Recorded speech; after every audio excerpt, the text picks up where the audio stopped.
Untuk Juve sendiri memang sekilas kalau dilihat di klasemen peringkat 7, tapi kalau poin mereka dikembalikan normal tidak dikurangi 15 poin, maka Juventus sebetulnya ada di peringkat 2 di atasnya Inter, dan berarti laga ini bisa disebut pertandingan antara peringkat 2 melawan peringkat 3 Serie A.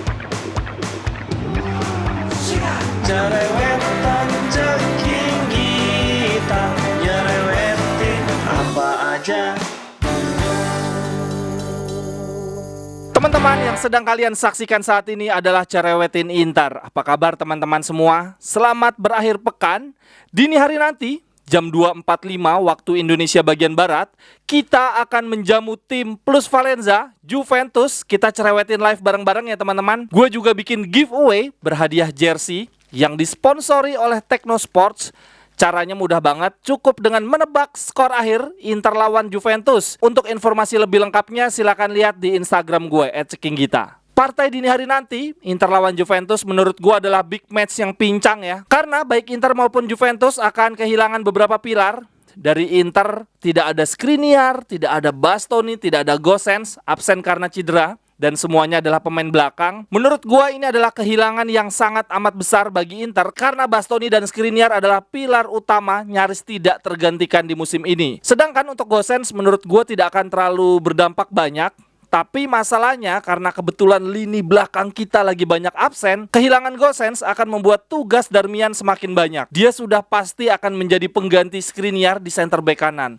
Lalu dia akan menjadi backup Dumfries di wing back kanan. Nah, dengan absennya Gosens berarti Darmian juga harus siap menjadi backup bagi Di Marco di wing back kiri. Sementara dari sisi Juventus, ini gue lihat dari daftar pemain yang dibawa ke pertandingan melawan Inter, mereka tanpa Miretti, Alexandro, Milik, dan Pogba. Menurut gue ini juga kehilangan yang cukup berarti bagi Juventus. Miretti sendiri, gelandang 19 tahun, di musim ini sudah tampil 27 kali dari 33 pertandingan yang dimainkan Juve. Peran Miretti sangat vital di Juventus karena gelandang-gelandang mereka silih berganti cedera. Bahkan Pogba cedera sepanjang musim. Lalu Rabiot dan Ledesma beberapa kali juga absen. Nah, peran Miretti adalah mengisi posisi mereka. Sedangkan untuk Alessandro sudah jelas lah, dia adalah salah satu kapten Juventus di musim ini. Di pertandingan lawan Inter nanti Juventus juga akan kehilangan Milik, tapi menurut gua Juventus tidak akan terlalu kehilangan besar karena mereka masih punya Moisken dan Chiesa. Intinya kedua tim baik Inter maupun Juventus sama-sama pincang. Inter sangat pincang di lini belakang, sedangkan Juventus lebih merata ya. Di lini belakang dia kehilangan Alexandro, di lini tengah kehilangan Miretti, kemudian di lini depan mereka kehilangan Milik. Selain sama-sama pincang, kedua tim juga sama-sama kelelahan. Di midweek ini, Inter dan Juventus berlaga di kompetisi Eropa. Inter baru saja terbang ke Portugal menghadapi Porto, sedangkan Juventus baru saja tanding away ke Jerman. Tapi gue lihat-lihat di skuad Juventus Europa League leg kedua lawan Freiburg, mereka tidak menurunkan Di Maria. Menurut gue Juventus memang sedang bersiap mengistirahatkan Di Maria supaya optimal melawan Inter.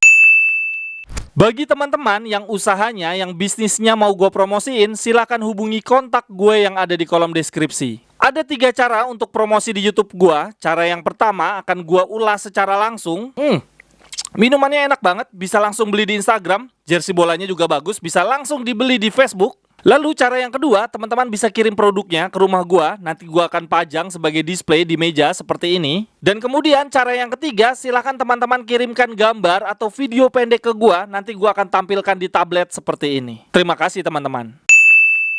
Partai ini tentu saja sangat penting bagi Inter dan Juve karena kedua tim ini harus memastikan satu tempat di zona Liga Champions. Terlebih rival mereka AC Milan dini hari tadi baru saja kalah dari Udinese. Dengan memastikan kemenangan di derby di Italia dini hari nanti berarti mereka akan memperlebar jarak dengan AC Milan. Untuk Juve sendiri memang sekilas kalau dilihat di klasemen peringkat 7, tapi kalau poin mereka dikembalikan normal tidak dikurangi 15 poin, maka Juventus sebetulnya ada di peringkat 2 di atasnya Inter. Makanya gue bilang kalau Juve menang derby di Italia ini ya mereka sekaligus memperlebar jarak dengan AC Milan. Dan berarti laga ini bisa disebut pertandingan antara peringkat 2 melawan peringkat 3 Serie A. Selain mempertaruhkan gengsi, pertandingan ini akan mempengaruhi masa depan kedua tim. Bulan depan, Inter dan Juventus akan menghadapi jadwal yang sangat amat padat.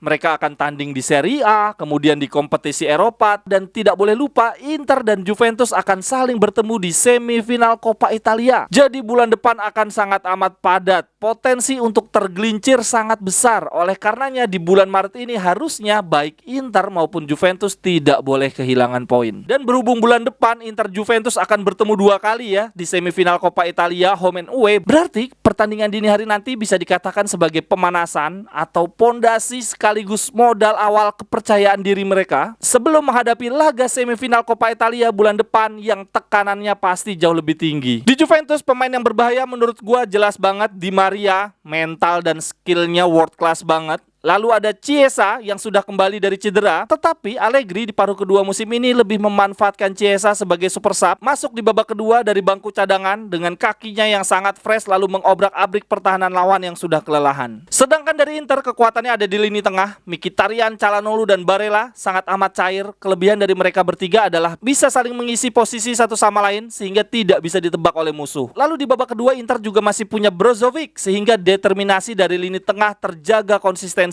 selama 90 menit. Kemungkinan di lini depan Lautaro akan ditemani oleh Lukaku. Lalu di babak kedua, gue sangat berharap Korea bisa tiba-tiba masuk dan menunjukkan liukan tenggonya. Gue punya harapan yang sama dengan Inzaghi ya terhadap Korea. Inzaghi kemarin saat konferensi pers menjelang pertandingan lawan Juventus, dia berkomentar tentang Korea. Inzaghi ngomong begini, "Saya juga senang bahwa Korea sudah kembali berlatih bersama kami selama beberapa hari terakhir.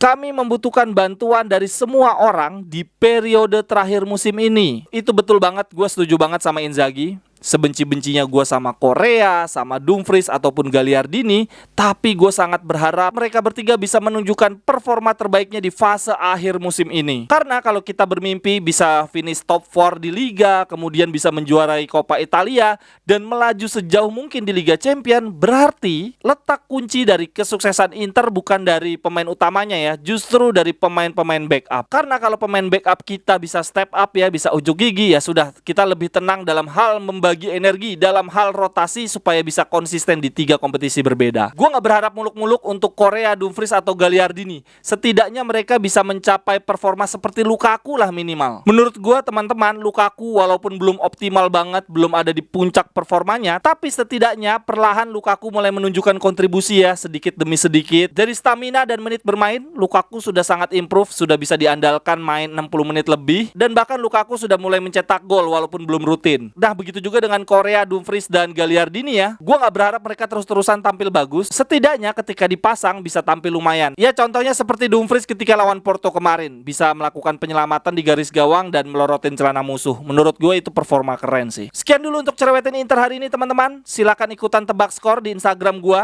dan tuliskan analisis teman-teman untuk derby di Italia nanti malam di kolom komentar. Sampai ketemu di cerewetan-cerewetan berikutnya. Bye-bye, thank you. Cerewetan ceking kita, nyerewetin apa aja.